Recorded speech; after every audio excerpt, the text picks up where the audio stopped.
Good feminism for college women.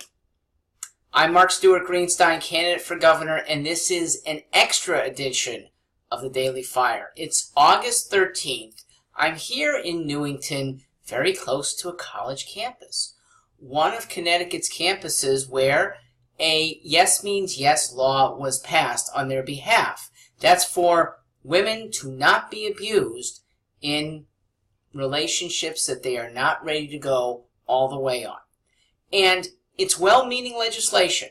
I would have preferred to have it done on a school-by-school basis, and I actually have a third way that's better in the first place. Okay? My way, a sex registry. Yes, it is a list by both males and females at the college of who are the only people that are allowed to sleep with them. Okay? Uncovered, maybe never.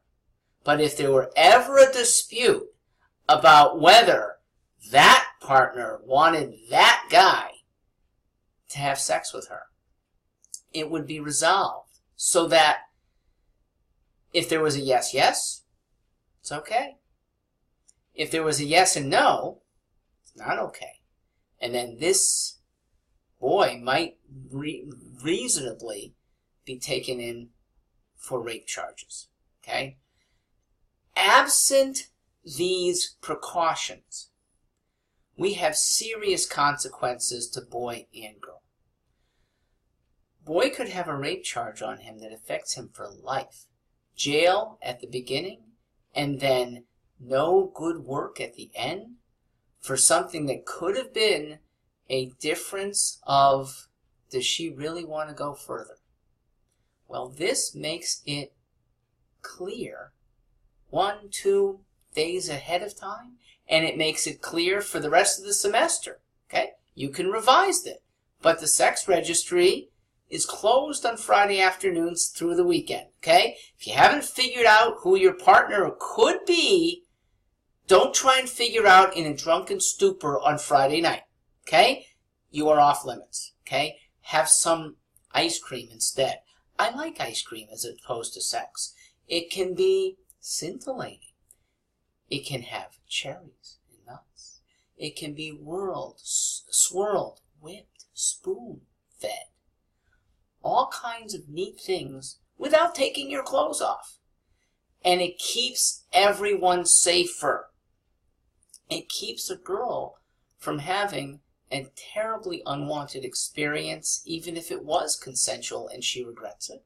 It keeps a girl from having an unconsensual experience, because this is what could kick the guy out of school if you don't have a match. How do these matches start? It could be the beginning of the semester, okay? These are the partners that are allowed in my bedroom. And look, for your average freshman male, it might be any girl with a pulse. Okay?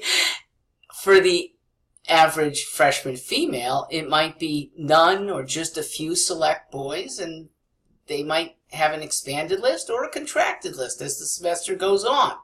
But this becomes an antiseptic, I admit that. It takes away frenzied, thoughtless sex, and I think we should. Until a boy is ready to be a father, he shouldn't be having sex. Until a girl is ready to be a mother, she shouldn't be having sex with that boy. Okay?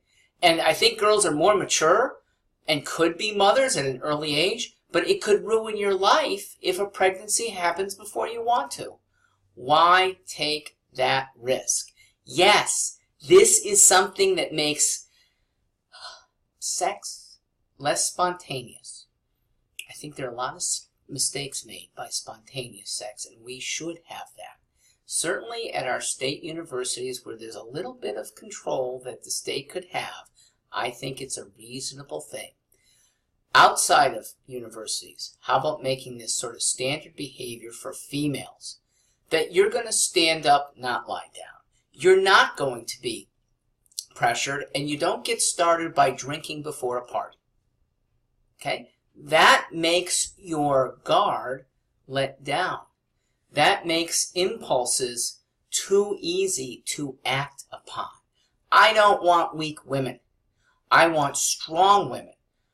Take precautions, and then when it really is the right time to go further than before, it is with thought, not just with loins.